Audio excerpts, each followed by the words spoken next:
ఓం శ్రీ గణేశాయ నమః. ఓం శ్రీ గురుభ్యో నమః. ఓం శ్రీ మహాగాయత్రీమాత్రే నమః. శ్రీ మహాగాయత్రీమాత యూట్యూబ్ ఛానల్కు శ్రోతలందరికీ సాదర స్వాగతం. ఆహ్వానించువారు కాశీవజ్ర సుబ్రహ్మణ్య శర్మ, నిడదవోలు. మహాబలేశ్వర అనుగ్రహపాత్రురాలైన చెంచుల గాథ. బిందుగుడను బ్రాహ్మణుడు వేదపఠనాది స్వధర్మములను విస్మరించి జూదరి అయి మద్యపానాభిలాషుడై నిరంతర వేశ్యా సంపర్కముచే కాలము గడుపుతుండేవాడు.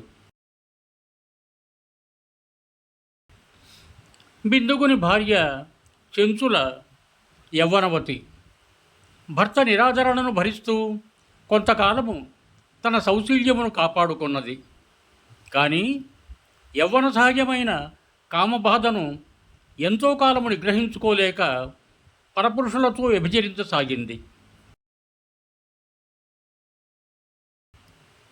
భార్య పాతివ్రత్యం భంగమగుడచే బిందుగుడు మరణించిన తదుపరి పిశాచమై వింధ్యపర్వతారణ్యములను సంచరించసాగాడు. చెంచుల భర్త మరణానంతరము వ్యభిచారమే వృత్తిగా జీవించి క్రమక్రమంగా వృద్ధాప్యమునకు చేరి అనేక రోగముల చేత బాధించబడుతూ ఆ బాధా నివారణార్థం గోకర్ణ మహాక్షేత్రమును బిందుల చేరుకున్నది. గోకర్ణ క్షేత్రమునందు శివుడు మహాబలేశ్వరుడుగా వెలిశాడు.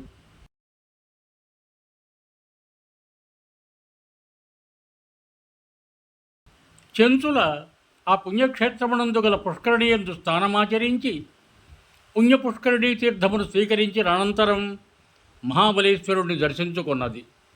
ఆనాడు శివునికి అత్యంత ప్రీతిపాత్రమైన కార్తీక సోమవారము కావున ఆ ఆలయ మంటపమునందు ఒక పండితుడు శివపురాణమును ప్రవచించాడు.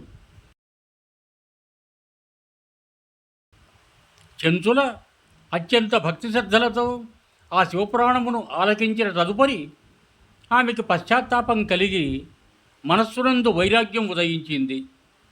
తన పాపములకు ప్రాయశ్చిత్తము చేసుకోవాలని తపించింది. చెంచుల తన జీవిత చరిత్రను ఆ పండితుడికి తెలుపుకొని, మహాత్మా, విధి బలీయమై చేయరాని పాపాలు చేశాను. ఏ పూర్వజన్మ పుణ్యఫలం చేతనో ఈనాడు తమరు ప్రవచించిన శివపురాణమును వినే భాగ్యం నాకు కలిగింది. శివపురాణమును విన్నంతనే నాలో పశ్చాత్తాపం ఉదయించింది. మహాత్మా, నా ఈ పాపకర్మల నుండి నన్ను ఉద్ధరించండి, నాకు మార్గాంతరం ఉపదేశించండి అని వేడుకున్నది దీనంగా. ఆ పండితుడు కరుణాంతరంగుడైనందున చెంచుల పట్ల జాలి కలిగి, అమ్మా, జీవుల యొక్క సర్వ పాపములను పరిహరించగలవాడు ఆ మహాశివుడు ఒక్కడే. శివనామస్మరణ, మననము, శివపురాణ పఠన శ్రవణములు సమస్త పాపములను నశింపజేసి శివసాయుధ్యమును ప్రసాదించగల మహిమాన్వితములు. ఆ మహాశివునికి అత్యంత ప్రీతిపాత్రమైన భస్మమును రుద్రాక్షలను ధరించి శివనామస్మరణతో నీ శేష జీవితాన్ని పునీతం చేసుకో. ఆ రుద్రుడే భద్రుడై నిన్ను ఉద్ధరిస్తాడు అని ప్రబోధించాడు.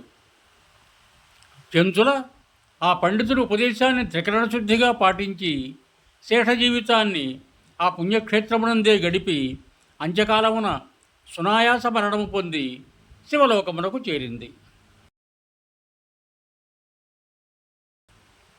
కైలాస నివాస యోగ్యత పొందిన చెంచుల నిత్యము శంభుని అర్ధాంగి పార్వతీదేవిని సేవిస్తూ ఆ తల్లికి పాదపూజలు చేస్తూ ఆమె కృపాకటాక్షములకు పాత్రురాలైంది.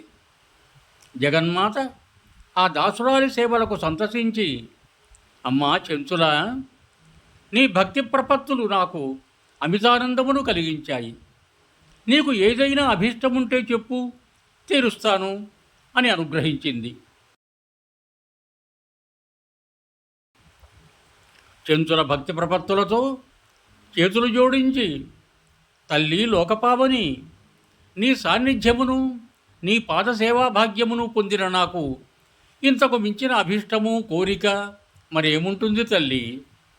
నా పూర్వపుణ్య ఫలం వల్ల శివపురాణ శ్రవణ భాగ్యము కలిగి ఆ శ్రవణ ఫలం చేత నీ సాన్నిధ్యమును నివసించగల అదృష్టం నాకు లభించింది. అయినా తల్లి, సుమంగళైన స్త్రీకి పతియే ప్రత్యక్ష దైవమంటారు కదా. నా పాపకృత్యముల వలన నాకు దూరమైన నా పతి జాడ తెలిపి నన్ను కరుణించు కాత్యాయని అని అర్థించింది. పరమేశ్వరి సముచితమైన చెంచుల కోరికను తీర్చనించి దివ్యదృష్టితో వీక్షించి బిందుగుని దుస్థితిని గుర్తించి చెంచులతో, అమ్మాయి, ప్రారబ్ధ కర్మమును ఎంతటి వారలైనా అనుభవించక తప్పదు. నీ భర్త బిందుగుడు పిశాచి వింధ్యపర్వతారణ్యమున అలమటిస్తున్నాడు అని తెలిపింది. తన భర్త స్థితి తెలుసుకున్న చెంచులకు దుఃఖం ఆగలేదు.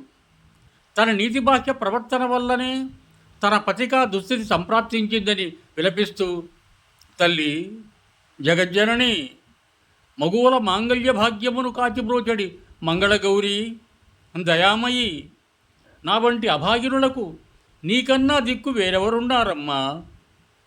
పడతలకు పతిసేవా భాగ్యము, పతి సుఖము మించిన సౌభాగ్యము వేరేముంటుంది తల్లి. అమ్మా, నన్ను కరుణించు.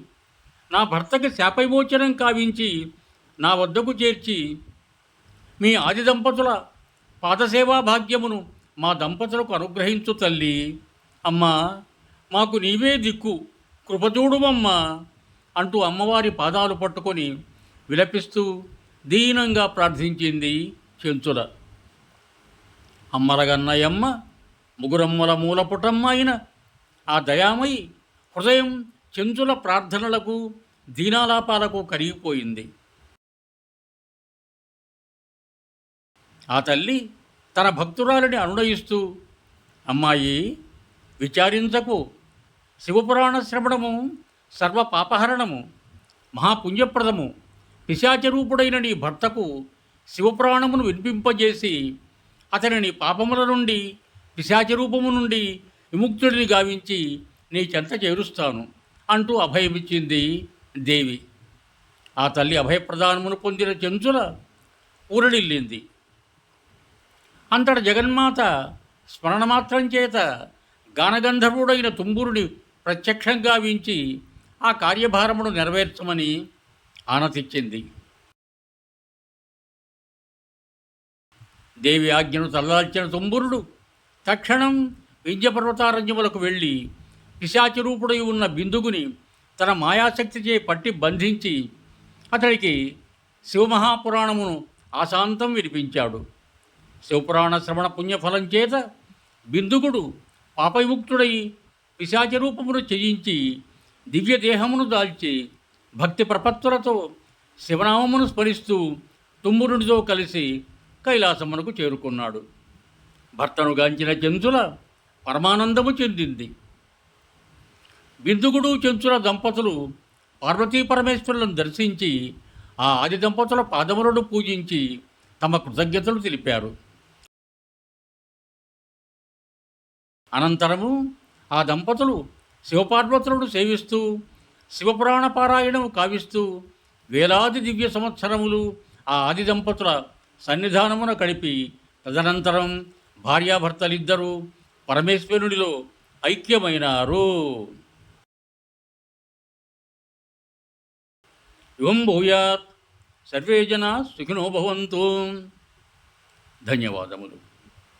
మీకు నా ఈ వీడియో నచ్చినట్టయితే దయచేసి ఒక లైక్ కొట్టి మీ బంధుమిత్రులకు కూడా నా ఈ వీడియోను షేర్ చేయగలరు. అదేవిధంగా నా ఛానల్ను కూడా సబ్స్క్రైబ్ చేయ ప్రార్థన. మరొక్క మారు ధన్యవాదములతో బహుదీయుడు కాశీవజ్జల సుబ్రహ్మణ్య శర్మ, నిడదవోలు, తూర్పుగోదావరి జిల్లా.